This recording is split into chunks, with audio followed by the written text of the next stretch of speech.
The one thing I've thought over the years is consistency has sucked for a long time, right? Yes. Derek Dooley got good players in here that played in the NFL. Butch Jones got good players in here that played in the NFL. Pruitt got players in here that played in the NFL.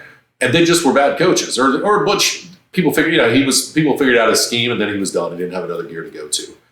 Heupel's scheme, I don't even think he really has it close to implementing the whole thing yet. And so that's why I thought when they hired him, I was like, oh, this is going to work.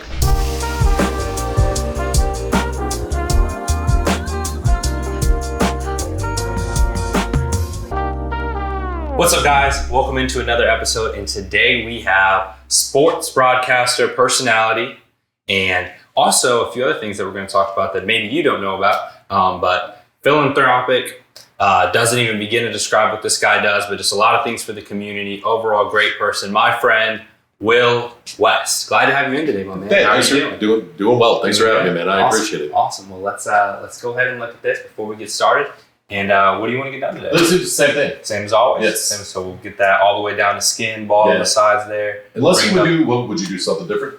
No. Okay. I love the same old same. I think we've got a good thing going. Took us a little while to kind of figure it out in 2 or 3 trips, and I think it's been going well. Still going well for you? Yeah, it's going Liking the top, but Absolutely. leaving it a little bit longer. Yeah, dudes at the gym are always like, dude, your fade's always tight. Let's go. That's a good that. start. Yeah. So then put the part in there as well and everything. Let's do it. Perfect, my man. We'll get it going. So at this point, when this comes out, this is already broken. You came in here and let me know. Do you want to go ahead and deliver the news? Obviously, most people that follow you will already know it, but what do you got going on right now? Yeah, I am going back to do sports radio. I did it for 16 years here in Knoxville. Left last September and just kind of felt like, okay, it was time to come back. So had an opportunity to go back and do afternoon drives. Well, there's a guy named Jimmy Himes that's retiring, and I'm going to take his place. And so it just all kind of fell in place and worked out. Honestly, wild situation of how it all went down. Sorry. Yeah, man. So I kind of got to see a little bit of it. I feel like right around the time that you left, there was kind of the time when we were kind of getting our footing and you were coming in here pretty often. And so I got to kind of follow it a little bit where you took a step away. And so are you excited to be going back? Is this something you're looking forward to? Because I know toward the end you were kind of worn down. You were like, I want to kind of try something new. So where are you at now? Was it a good to kind of step away, catch your breath, and now you're excited to get back into it? How did they get you back? So like I left, I think September 22nd, which was Friday, was my last day. The next Wednesday, my dad calls me. He lived in Dawsonville, Georgia. Yes. And he said, hey, I'm not doing well. Can you come down here? And so I leave the next morning and I go down there and I spent the next 9 weeks down there with him and he passed away. So I just kind of look at this, one of those all things work together for the good situations where I would not have had that time with my dad if I was still doing radio. And I got to sit there and be next to him and spend time with him in a way that I'll never regret having that time and I would have regretted not having the time, but I got to sit there and be with him until he passed away. And so he passed away and then kind of started reevaluating things from there. And then I guess, 3 or 4 weeks later, this opportunity came to do afternoons. And we've kind of been in discussions, negotiations about it for a couple months and landed on the idea that it's time to come back. What's really cool is it's the boss I have there was, they understand I have some other things that I want to do. Yeah. And like I do a soccer podcast that kind of has more of an audience in the UK and things like that. And a lot of times radio stations, audio networks won't let you do those types of things. They're going to let me do it. I create a lot of faith-based content. A lot of times media companies won't let you do that stuff on your own. They're going to let me do that too. So I'm working around our non-compete. So it really has just been a blessing. The whole thing, like the way it all went together, man. So it's going to be even better than when you left. Yeah, it is. It definitely is. I was never built for mornings, man. Yeah. And I would watch I watched every YouTube video. I listened to every podcast about, okay, what do you do if you work early mornings? And, I did morning drive. So 4:30 is the latest I could get out of bed. I read everything, watched everything, listened to everything about okay, how do you change if you're a night person to becoming a morning person? And it seems like the answer is you don't. So I just kind of realized this isn't for me. I started to have some, I put on like 40 pounds. So decided that wasn't working when I stepped away and I wanted to do my own thing. And this kind of allows me to do the best of both worlds, which is cool. That's awesome, man. That's awesome. Well, I want to get into your journey a little bit. But before we do, because I think I'm interested because I don't know all of it. in the beginnings of it, but I feel it could take a while. So before we do, I want to get into a few sports-related topics, because that's what we do here in the shop. Whenever you come, you're my sports guy, and you hook me up with some inside news, and we like to talk about it. I love sports. I thought for a long time I was going to do something sports-related, whether it was potentially broadcasting or even doing something as far as like sports marketing, sports management, something along that line. So I eat it up. All my clients know I love to talk about it. So I always like to talk it up with you. I get excited when you come because you're the same kind of guy. So we can talk about those things. But Tennessee Vols, basketball. Have you been following the season a lot? Oh yeah, absolutely. Yeah, that's the job, right? Yeah, exactly. So how do you feel? We're going to the tournament. We just lost Zakai Ziegler for the season. Heartbreaker. Do we have a chance to win this tournament? What are you thinking? I think they can win the SEC tournament. With this team, it just seems like it's making this, right? Mm-hmm. They're a jump shooting team. They probably need to be more of a feed the post, kick it back out, shoot threes team. I do think that Zakai is as good of a player as he is. If Josiah Jordan-James can stay healthy, I think that he's the best player on that team, no matter what anyone else's health is. It's just he's been injured most of the season. So, and they kind of used him in a role that they used him as like a weak side three and kind of a defender. And I just don't think that's the right role for him. They had Santiago Vescovi like in that two role. And I think that Vescovi moving to the point, Josiah moving to the two, I think that could be something that could be beneficial for them for a tournament run, because what happens with Vescovi's in that two role is if they miss shots, they're done. Now they have multiple ways that they can attack a team besides just Zakai on penetration and then Vescovi shooting threes or jump shooting. Now they have 3 or 4 different ways that they can attack a team, because the team's a lot better in the post than I think people give them credit for. I agree with that 100%. I think that's the scary part, is having somebody that you can count on to make those baskets and go get you baskets when you need them, because we've seen that down the stretch where we don't really have that one person we can turn to. And I think our post game does have the potential, the talent to lead us there. I get frustrated watching sometimes because it feels like we've got the size in our post guys, but they just don't produce sometimes like post guys. Yeah. They want to go outside and shoot the ball, or they want to sometimes be a little bit weaker down low. And for me, when I first came to Tennessee, I was used to the Grant Williams, Admiral Schofields, who were undersized big men, but that went down there and rebounded and went to the post and worked their butts off down low. And then now it's like, now we've got the recruits, we've got the size, and sometimes they play a lot weaker than even those guys did. So that's what frustrates me sometimes. Yeah, and I think that they need the point guard needs to look more for the entry pass. It's tough because Tennessee has like one guy that could get his own shot, and that was Zakai, and now he's injured, now he's out. So you have to figure out new ways to score, because Vescovi can get his own shot, but it's usually not the highest percentage shot. Josiah can get his own shots. I just wonder, maybe he's a step slower than he was last year because of the injuries. So to me, the best way this team works is work the ball inside to Kumwa and the bigs, let them pick it back outside because they're pretty able passers, and work it that way. To me, is the best way for them to get high percentage shots. But if you're a defensive team and you're a team that hangs your hat on defense, the one tough part about the tournament is you have a day with shots aren't falling, you're done. Yeah. You know what I mean? Because you're not scoring, but in the 60s to begin with, maybe low 70s. So if you miss 3 to 5 shots that you weren't expecting to miss, eventually the aggregate's going to get you. And sometimes basketball is just make or miss. Man, it is. And we definitely have the defense for it. But like you said, all the time, every year, there's a team that gets hot and they start hitting threes. Yep. And are we a 3-point shooting team that can compete? If people start to go on a run and we have to put up 70-plus points, can we do that? We know we can win the dogfight if we can keep it in the 50s and the 60s. That defense is ferocious, and Rick Barnes has those guys playing great D. But are we going to be able to compete if we get in a shootout? That's the big question. That is a huge question. So it's also tough, I think, right now in basketball, because you get to the NBA, you need your bigs to face up. Your bigs are 18 feet out from the rim, 20 feet out from the rim, shooting threes. And in college basketball, you need your bigs to park their butt on the post and on the block and, demand the entry pass.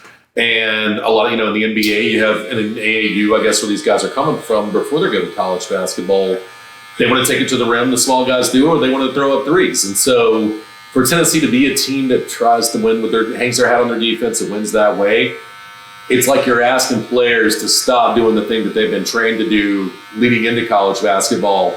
And then they'll go right back to it if they ever play pro basketball. So it's a tough ask, I think, for coaches right now to get guys to do what's best for the team. But let's be real. How many dudes go, like Grant Williams, 3-time SEC Player of the Year.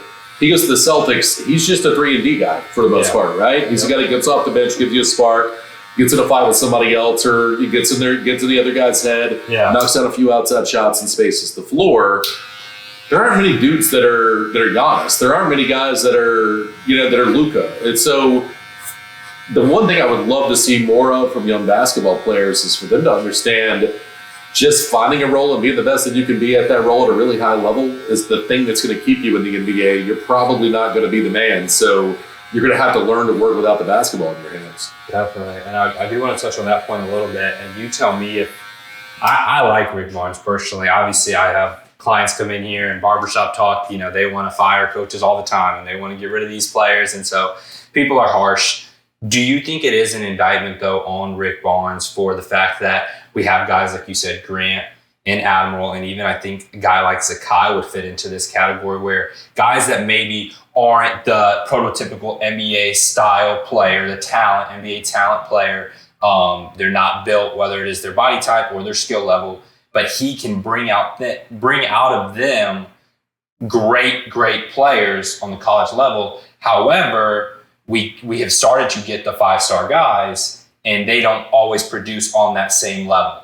Because we've had the Jaden Springers, we've had the Kennedy Chandlers, there was another one, Jaden Springer's year, Keon Johnson, was that what it was? Keon Johnson. These 5-star type players that are coming into the program, but then they don't seem to produce at the same level that some of the guys that maybe were 3 or 4-star recruits. It's like he can bring the best out of those players, but then not so much out of the 5-star players. Do you think that's an indictment on him, or do you think that's just more about the players themselves? I think it's the game, right? I think the game, if you look at the guys that are usually drafted in the lottery, they're, especially top 10 picks, the numbers aren't incredible for those guys, right? And if they are incredible, they're usually taller. So when you talk about 6'4", 6'5" guards, 6'3" guards, 6'2" guards, which, Kennedy and those guys, I think their game doesn't translate as well to college. Because at the end of the day, Rick Barnes has got to win games. So that's what matters at the end of the day. So you'll see a dude drafted in the lottery. Somebody drafted in the lottery this year averaged 9 and 6. You know what I mean? And they're going to get drafted in the lottery because it's drafted based on potential. Right. And so I think that, like with Jaden Springer, if he would have spent 2 years in college basketball and learned to develop a jump shot and got to the point where he's shooting 36 or better beyond the arc and having those things instead of just drive, floater, off-balance floater with the hand in his face. But when he's in high school, when he's in the AAU, when he's the best player on the floor, he probably dominated doing that. But you get to college basketball and you're going up against 21, 22-year-olds that are 5-7 inches taller than you. It's really tough to score that way. So, look, I am, and maybe you disagree with me, I'm of the belief that the best thing that could happen to the NBA, and if you look at the All-Star game ratings, they're historic lows right now. Ratings have been down for the last few years. The NBA needs to, I think, up the draft eligibility age. And I would do the same thing that the NFL is doing. If you didn't want to go that far, I get it, because does LeBron need to sit in college for 3 years? He does not. No. But how many LeBrons are there, right? Yeah. I mean, so I would look at it and say you spend 2 years in college or 2 years in the G League, then you become draft eligible for the NBA. That's what I would do, because it would make the NBA game better if these guys were well-rounded. So back to the Rick thing. I think that Rick's winning with guys that are juniors, seniors. You know what I mean? Not guys that are 18-year-olds that are playing, reclassified to be able to come to college early because of what their talent level is. And it's tough to get those guys to break the habits that they're just going to be able to go right back into when they get to the NBA. But most of those dudes would be better off if they listen. But most of it, I just think, is they're not developed yet. But you spend 2 or 3 years in a college weight training program. You spend 2 years in a conditioning program. You learn to shoot through contact and things like that you probably never had to deal with in high school or AAU. So look, I think Barnes is good. I think that it's the 5-star players that he's gotten. Not very many of them are 6'9", can put the ball on the floor dudes. They're 6'2" point guards, and he can develop them into quality point guards. But how many 6'2" point guards right now not named Ja Morant are dominating the NBA? So those guys are going to have to understand that they're just going to be a role player at the next level. So the best thing they could do is learn to be a role player on Tennessee's basketball team. Now, it is tough at a school like Tennessee where expectations are high for, better or worse, the fans here, they want to win, and they want to win at every sport. And thankfully, baseball has been on a roll the last couple of years. Football is headed in the right direction. Basketball program is great. On your side of it, because you'll understand this a little bit more, at what point is good not good enough, right? We've been pretty much top 25 for the last few years. Every single year we get a good seed in the tournament. We normally do well, but not normally past the Sweet 16, right? So obviously fans, I think most of Knoxville loves Rick Barnes. At what point do you see from your side, because like I said, I have clients that come in here and complain. I like Rick Barnes. I think he's a good coach. Where do you feel like the general Knoxville, the general UT fan population is on Rick Barnes, and how much longer before we really, to give him to take that next step? Or do you think it's like, hey, I think a lot of people like where the program is, like what he's done for the community, and there's not really a timeline, or there's not really any kind of a hot seat for him? Look, I think that at some point in time, people are going to demand more. And you know who it reminds me of? And I know I'm like this, you could say apples to oranges. Mm-hmm. It's Dak Prescott. Okay. Rick Barnes, you could, if the Dallas Cowboys were to get rid of Dak Prescott right now, you're probably going to do not just worse, but a whole lot worse with anybody else that you would bring in. Tennessee gets rid of Rick Barnes right now, they're going to do worse, probably a whole lot worse than Rick Barnes if they try to hire somebody else. But it becomes frustrating that you know that you're capable of more and you're not seeing it. So I understand the fans, the frustration. But there's a difference in being frustrated and fire everybody, right? But that's college sports. That's big time athletics. Somebody's paying a lot of money for their season tickets. They're frustrated with what they're watching there. One thing that's interesting to me with Barnes is, so when Barnes first got to UT, when Grant was there, Admiral was there, he used to tell us, and a lot of this, sometimes it was on the air, sometimes it was off the air. Man, I've coached defense my whole life. I want to coach offense. And so he opened things up offensively, and Tennessee had the best teams that Tennessee's ever had, quite frankly. And now he's gone back to coaching with defense. And so, like, Barnes has forgotten more about basketball than I know, right, that I've ever learned. Yep. But I do wonder, he's gone back to the same style that he had at Texas that eventually they got tired of. And you're starting to see some rumblings around Knoxville of them being tired of pretty much the same output that Texas had when Rick Barnes was there. And so what do you have? 3 to 5 years that I think that the rumbles will get louder. At that point in time, does he really want to coach into his early 70s? I don't know that he does. So I don't know that we get to the point where Rick Barnes gets fired, but I do think there's a lot of frustration right now with playing a defensive basketball game and then going out in the second round of the tournament every year. So sticking with college basketball here, because I do want to talk about Vols football just a little bit, but sticking with college basketball right now, have you been following the Alabama the basketball team, the sort of scandal that's going on here? I want to get your opinion on it. Obviously, for those that don't know, one of the Alabama players did commit murder. It was actually one of the players, right? Yeah, it was a former player. A former player. Yeah, who committed murder, but the gun was brought by their star player right now. Right, which is Brandon Miller. To him, yeah. And so then what made it even worse is then Nate Oates, they do nothing. Nate Oates then releases a statement saying, hey, you can't control this stuff, and really just kind of downplays, acts like this is just knucklehead stuff that happens outside of a program, as opposed to showing respect for the woman that was murdered, Right. So that's not great. The fact then Brandon Miller, when he does the intro, and I will say this, this is the same intro he's done for years, but they did a pat down. They kind of mimed a pat down on him before before a game, right after this happened, and that can't happen. Yeah. Here's the thing. Do I think Brandon Miller's at fault for this? I do not. It's the player that murdered her is accountable for his own actions, or is accused of murdering her is accountable for his own actions right now. Yeah. If you're Nate Oates and you see all of this happening, one, you can't say the stuff that you said that was just callous and uncaring about a woman dying. You can't act like it's not my problem when it kind of is your problem a little bit, or it's at least your responsibility to clean some of that up. And let's be very real. There's it's the same thing I tell my daughter. There are times you can't find yourself in certain situations. Yeah. And Brandon Miller cannot find himself in a situation where he brings a gun to a dude that's accused of committing a murder. Right. And when that happens, University of Alabama has to do something about it, and they've done nothing. And this is my thing. I just want to see just a little emotion, just a little bit of that they feel a little bit bad that this lady's life was taken from her. You know what I mean? And it doesn't seem like we've seen any of that. I'm not here to say, Brandon Miller deserves to be locked up and put in jail. I'm not here to say he should sit out the whole rest of the season, kick himself off the team, or that Nate Oates should kick him off the team for the rest of the season. I'm not saying any of that. But at least a little bit of even if you say, okay, Brandon Miller didn't do anything wrong, and Brandon Miller doesn't feel like he did anything wrong, but just to feel a little bit of responsibility for what happened. You know what I mean? It is tough. And Brandon Miller is, for those of you that don't know, he is going to be a top 3 to 5 draft pick. Incredible basketball player. He's got an incredible basketball future ahead of him. And the Alabama program is in a very good spot right now as far as athletically goes. They're playing great basketball. Are they number 2 in the nation right now? Yeah, I think so. So there is a lot of pressure, and he has a lot of things on his plate to make sure that he continues to live up to that NBA draft profile, and that Alabama still does want to contend and hopefully win a national championship. But even if it was just 1 or 2 games where it was like, hey man, I just want to take a step back. There's a lot of noise on me, on our program. I feel terrible for what happened, even if I didn't cause it.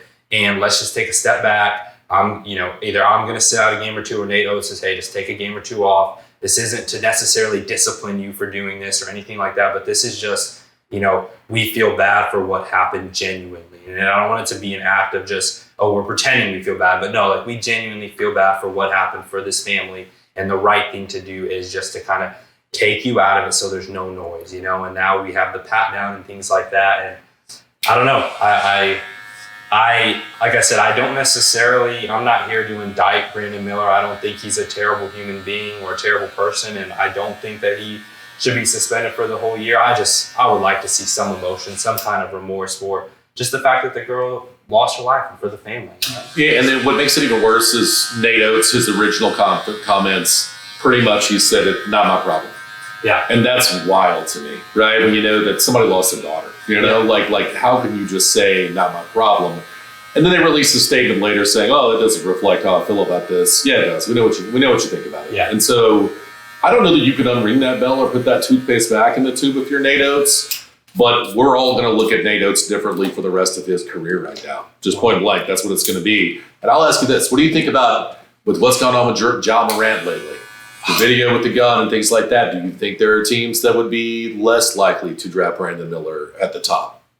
I don't think so, unfortunately. I mean, you've been around sports. I've followed it my whole life. We've seen this happen. I don't think so. And that is a little bit sad, but at the same time, I think that a lot of people's outlook probably from team's perspective is like, we can fix that. We can cover that up. I mean, I dealt with this with my Pittsburgh Steelers, Antonio Brown, for the end of his career there. And, they did a great job of keeping a lot of that in-house for a long time. Unfortunately, it normally does always come out. And so I think a lot of teams' perspective is just, I can fix that, or we can make sure that doesn't happen for this guy. You know what I mean? And unfortunately, most of the time they're wrong. I hate it for Ja Morant. I love Ja Morant, and I think he's an extraordinary player. And you hate to see these kind of things happen where they're just, potentially throwing away incredible opportunities, Yeah, look, and I'll tell you one thing that will clean this up for kids that have been, or like young people that have been, that are staying in college. It doesn't apply to the one and done player, but the guys that are going to stay long term, like college football. I think you'll see most of the stuff like that cleaned up in college football because of NIL. Because if you're at a big time, you're at USC and you get charged with a gun crime or you're involved with a gun crime, there are brands that are going to say, nope, not going to pay for you to do that.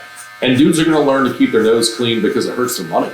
Mm-hmm. Brandon Miller clearly isn't going to deal with the same thing because Brandon Miller, again, the NBA doesn't have a draft eligibility age. So I keep coming back to, you clean a lot of this up if you make a guy stay in school for a few years, let him learn that, hey, when I do something dumb like this, like Ja did, that it hurts my money. And you know what I mean? Like, and my sneaker deal's gone if I do something stupid like this. I think it would be beneficial for them, and I think it will be very beneficial for the game of football coming up in the next few years. So I'm glad you brought that up because you actually have a lot to do with here locally, UT, and their NIL deals and department. You're one of the main, I believe, kind of spokesmen. You go in there, you talk to the students, you help them kind of learn what is all of this and learn how to talk to different people, how to talk to brands, how to talk to the media. So for you, NIL, super hot topic. Me personally, I do think a little bit out of control at the moment. We need to tighten some things up. What are your thoughts on NIL and how do we tighten this up moving forward? Yeah, so I've done, a buddy of mine does an NIL training class, a guy named Halloran Hill, does NIL training with athletes at UT. And so he brings me in to do a thing called Hot Seat. What it is we give them a scandal and they have to come up with their teammates with whatever the, like their response to that. They have 5 minutes and then I sit down and I just grill them. You know what I mean? And I just maul them. If you were dealing with the New York media right after the scandal just broke on, online, this is how you'd handle it. The thing with NIL is this. At some point in time, there's going to be a market correction, but I don't think the NCAA or the school or anybody like that needs to step in and say this is what the market should be for a player. When I was in college, I had a job already on the radio. That's what I was going to school for, was to be a sports radio host. I already had a job doing updates. So why can I do that and these kids can't monetize their own name, image, and likeness? And we know that the NCAA is not going to be able to police this thing well at all. But you look at Jordan Addison, right? He goes from Pitt to USC. They paid him $53,000 per reception there. So what you're going to see is you're going to find out at some point in time, these dudes are not worth 7 figures. They're not worth 8 figures.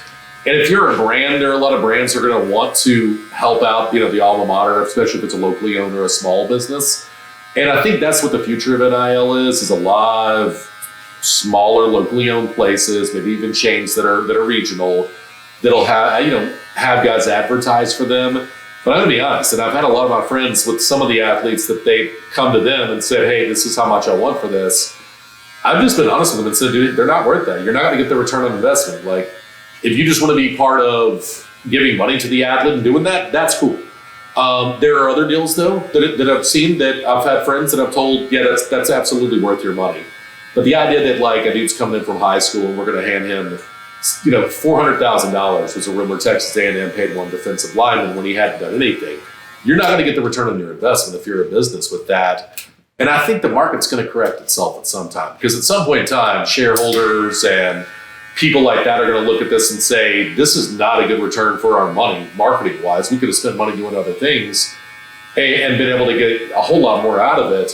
And also what's going to happen is somebody's company is going to put the marketing expense, the money that they gave for NIL for a player, that the player didn't do squat or really didn't bring money back, and they're going to try to write that off as a marketing expense. And at some point in time, the IRS is going to step in. So I think it'll all police itself eventually, but it's just a matter of letting the market correction have it on its own, I think, rather than the NCAA or the schools, the conferences trying to step in and do something about it. Now, do you see NIL having an effect on the way coaches are going to have to coach their teams and run their teams, and athletic directors, how they're going to have to do it? Because, like you said, there's going to be a lot of kids that are 17, 18. We have some of them coming to UT this season that are making $4, $5, $6, $7, $8 million, been promised this. And let's be honest, you can't guarantee that an 18-year-old kid is going to be a star no matter how good he is in high school. We've seen it on the next level. No matter how good they are in college, are they going to be a guaranteed star? How many number 1 pick, top 10 picks end up not succeeding? You know what I mean? More fail than do succeed. Absolutely. Right? So what is going to happen when they bring in this kid and they pay him $5 million to be the quarterback of the future, and he's not as good as they thought, or he's super talented, but he has off the field issues, or he's super talented in practice and the game just doesn't translate to the college game? What's going to happen? Because you're going to have backups who may be better, and people are going to want your team to win, and you as a coach have to ultimately try to win games. But then you're going to have people above you, boosters, athletic directors, say, hey, we're paying this kid money. We got to put him out there. Well, there was the kid from Texas, right, there that went to Ohio State first. And then he literally went to the coaching staff, according to everybody I know that covers the Big Ten, and said, either I'm starting this year or I'm transferring. And they said, do we have CJ Stroud? Why in the world would I let you start? Yeah. So he transferred. And I think that's the thing that you're going to see. Now, locally here, there's a collective called Spire Sports. That's the name of the big collective here in Knoxville. They will have all this worked out contractually because those are some really smart dudes, right? Okay. Hunter Bedore's one guy's name, James Clausen's another one. Those guys know what they're doing. And they're going to make sure that they are covered as far as financially on that end. But there are some collectives that aren't going to, or people that are going to get really greedy when it comes to recruiting, and they're just going to guarantee this money without that stuff. And they're absolutely going to get burned on it. And that's another place where I think a market correction comes in. And a kid from Miami that was getting less than he was a better player than a teammate. And the teammate was getting more in NIL. And he came, he let it know publicly. Either I get more NIL or someone working for him, let him know publicly, either I get more NIL money or I'm out. And so they gave him the NIL money. So that's the thing I think that's going to rub a lot of fans the wrong way. But if you think about it, like, you could do that right now. Like, right, Jonas, you could just say, hey, I have a ton of appointments. I can up my prices by $15 per haircut. And if you don't like it, you can go somewhere else because I have enough people willing to pay it. So until we get, there's always going to be, like, competition is going to drive progress, and it's going to make it be a seller's market. And right now for players, it is a seller's market for them until we see more of the situation where it's like, okay, that guy wasn't worth it. And you're going to see that. You're absolutely right. So real quick to touch, we're in the off season now. What is it about Josh Heupel that has changed that program, man? What is it about him? Because I think a lot of people were skeptical. We wanted a really big name to come in and run the program, and we get this coach out of UCF who, yes, he had a very high-scoring offense. Everyone knew he was a good offensive coach. But, UCF isn't the biggest school. It's not like he came from another D1 program, maybe not the flashiest name, but has been an excellent A-plus hire for the program. What is it about Josh Heupel, in your opinion, that sets him apart and has changed this program? Yeah, I think so. Right now, and Josh Heupel is not this completely, but look right now who's really good at coaching football. It's nerds. It's offensive nerds. That's who's awesome at coaching football right now. Let that dude in Miami is going to kill it. Yeah, he's going to kill it. He's going to kill it. He absolutely is, right? Kyle Shanahan's killing it. You have Sean McVay. Having a decided schematic offensive advantage is everything in football right now. And Tennessee kept trying to buck the trend. You went with Butch Jones, and it was like, okay, but people are going to figure out the read option. And then what does he have outside of the read option? People figured out the read option. He couldn't get it done. You had Jeremy Pruitt. And you tried to go the opposite of that. You tried to go with, like, blood and guts, 3 yards in a cloud of dust football, and you had a head coach that had only ever coached defense that wanted to also coach offense and decide what kind of offense his team was going to run so that it would protect his defense. And Tennessee was trying to win that way. The one thing I've thought over the years is, because Tennessee has sucked for a long time, right? Yes. Derek Dooley got good players in here that played in the NFL. Butch Jones got good players in here that played in the NFL. Pruitt got players in here that played in the NFL. And they just were bad coaches. Or Butch, people figured out his scheme, and then he was done. He didn't have another gear to go to. Heupel's scheme, I don't even think he really has it close to implementing the whole thing yet. And so that's why I thought when they hired him, I was like, oh, this is going to work. Now, to what level is work, right? 9 wins a year at Tennessee these days would be working. Yes. To get to 11 wins in a single season is far more than I think anybody could have ever imagined in year 2. I think they'll come back down to earth a little bit this year, but then next year you'll see them kind of bounce back up. And I think Tennessee will be a team that's between 9 and 11 wins most seasons. And then you'll see, can they have that one good recruiting class or get that one special player or get breaks during one season that allows them to make a college football playoff. I think they're kind of at that second tier right now. But Georgia was at that tier for a long time and they broke through, right? Yep. Tennessee, I think, is kind of in a similar situation that Georgia used to be in. So $1 million question everyone wants to know, is Nico that guy? Not this year. Not this year? I will tell you, everyone I know that covers recruiting nationally told me, they promised he's going to start at Tennessee. They promised he's going to start at Tennessee next year. And I'm like, hey, I just kind of prepared our listeners. I was like, hey, look, if that's the case, Tennessee's going to suck. Like, I was here when Peyton Manning was here as a freshman, and he was not good. You know what I mean? Peyton Manning was awful. So as a freshman, and he's one of the greatest quarterbacks that's ever walked on this planet.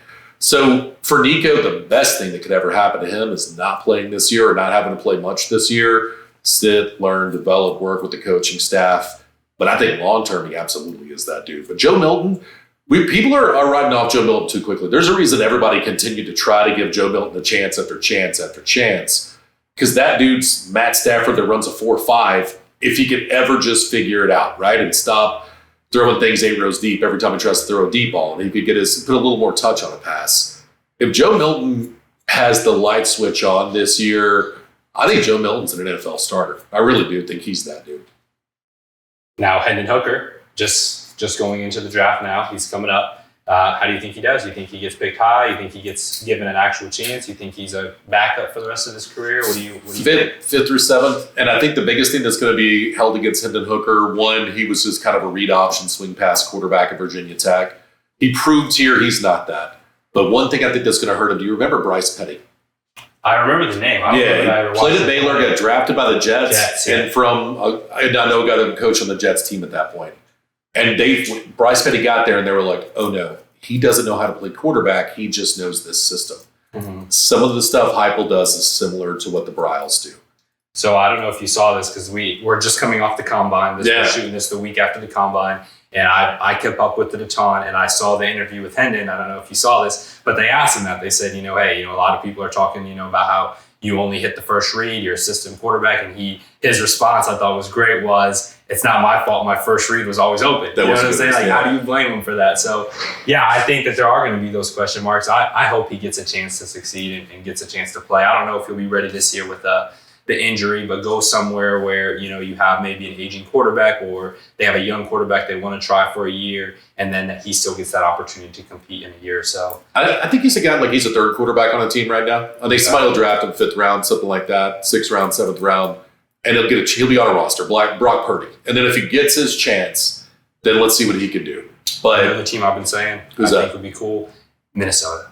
Minnesota would be good. I think Minnesota would be cool. I don't know if the system, not saying this from a system standpoint, but they have Kirk Cousins, who's been a really good quarterback, who probably has another year or two of really good quarterback level that he could sit behind. And then him with those weapons, I think that would be a blast. That would I don't know. That's something I'm personally rooting for myself, but hey, who knows? It's weird now with quarterbacks because you see these guys get shots that, everybody's drafting at the top, bazooka arm, you know what I mean? Yeah. They're trying to find the next, Josh Norman, right?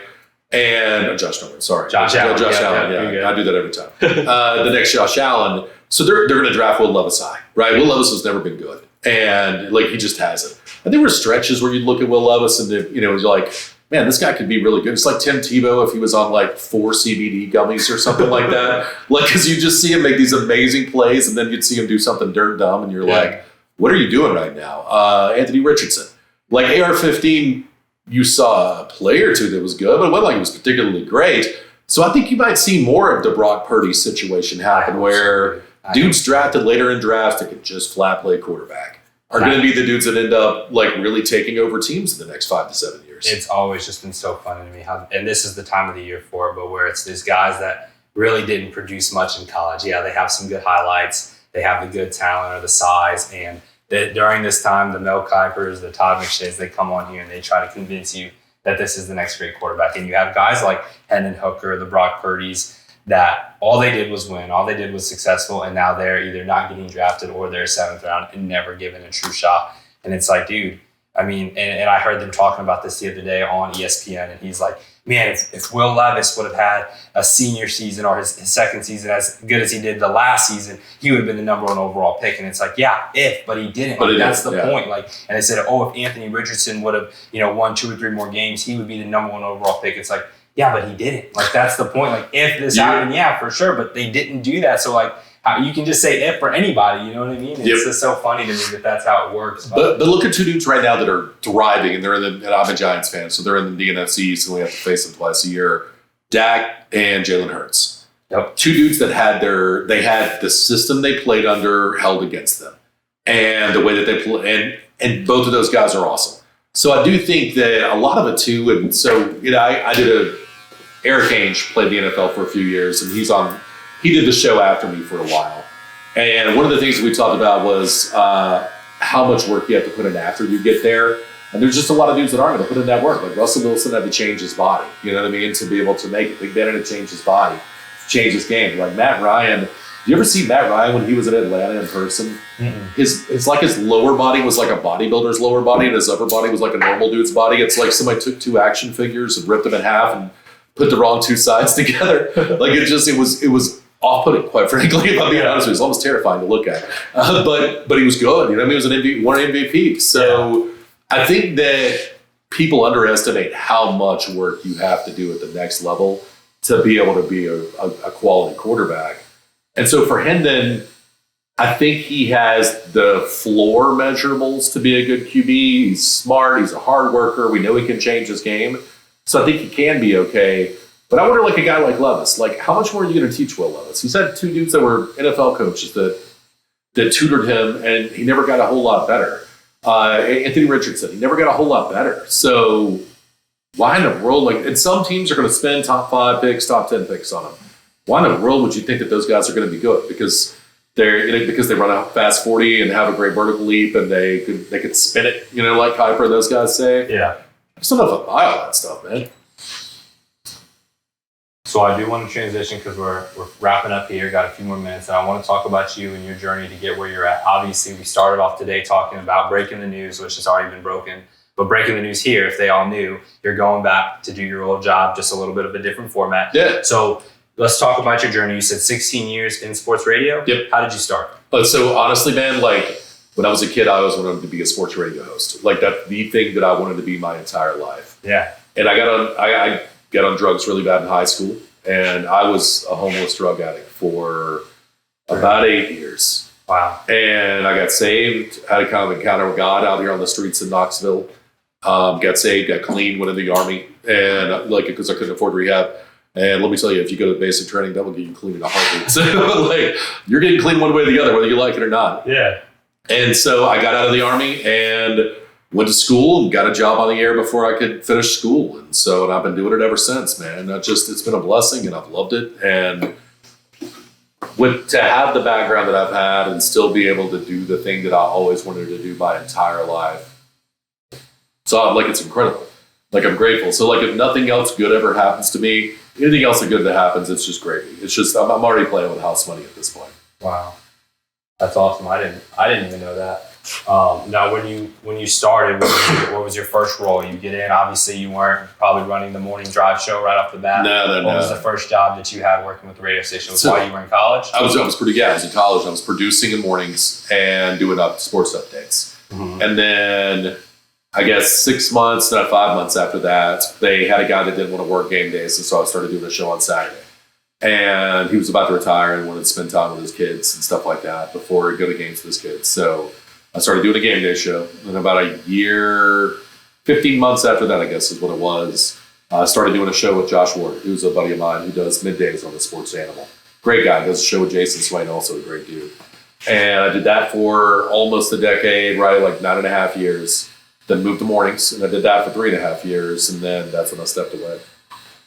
And you stepped away to do a few things that I do want to highlight real quick. What are some of the side things that you do that aren't sports related at all and maybe don't even get paid for, but that you just genuinely enjoy doing and have a passion for? So, the church I go to now, they had a 501c3 that they really weren't doing anything with. And so the lady who was the outreach director at the church, we were the one here in Knoxville or Knox County that when somebody had COVID before they had all the vaccines and all that stuff, you go get quarantined and you get quarantined for 2 weeks and you're a single mom. How in the world are you supposed to feed your kids and things like that? So we set up, she set up a food bank at our church and we would deliver food to people that when they got quarantined during COVID.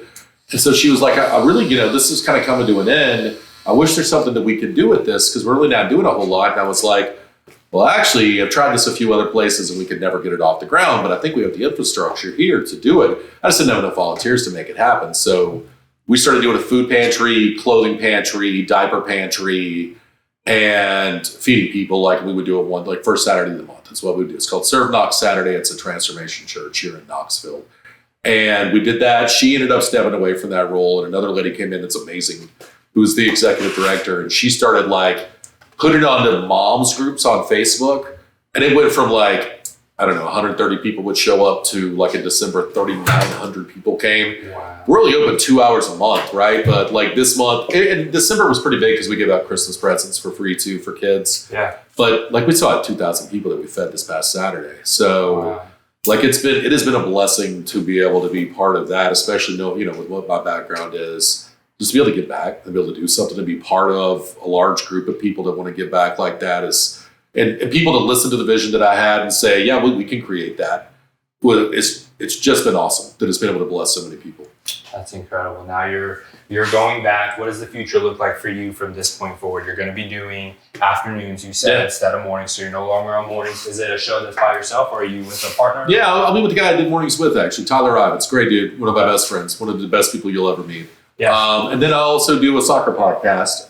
Really, it's a YouTube show called Starting 11 Show with a guy named Chris Carroll, who's from Wolverhampton in England and lives in Knoxville now.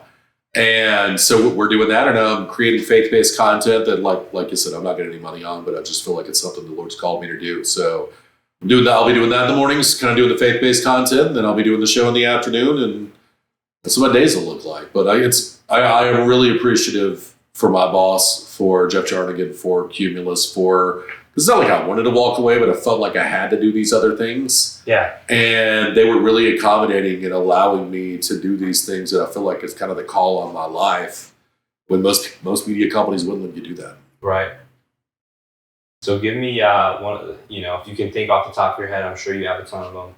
Coolest moment that sports broadcasting brought you. Maybe it was meeting a player, getting to do an interview, getting to go to a game. What's the coolest moment you think in your journey that sports broadcasting has brought you? Oh man, so one of my favorite moment ever, because my childhood hero was Emmitt Smith. Okay. I loved Emmitt Smith. Whoa, a Cowboy? Yes, I know. That's your identity. It is now. Okay, so I was a Cowboys fan growing up. And then when everything happened with Jerry Jones and all of that stuff, I said, I'm done. I'm no longer a fan. That was like 98. Okay. So I just was done with the Cowboys altogether. And in 2007, I'm watching a game, and there was this, I think it was Joe Gibbs last year with Washington.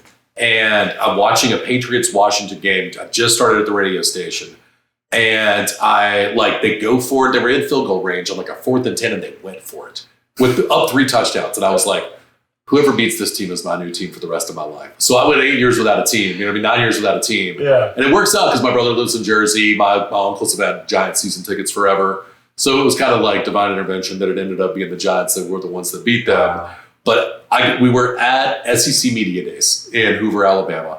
And Emmitt Smith is there. And I don't know if you get around a bunch of media members, there's a lot of shoulder surfing. You know what that is? Where someone's talking to you, but they're looking around to see if they should be talking to somebody more important than you. Okay. So I'm with a buddy of mine that's at a small station in Louisiana.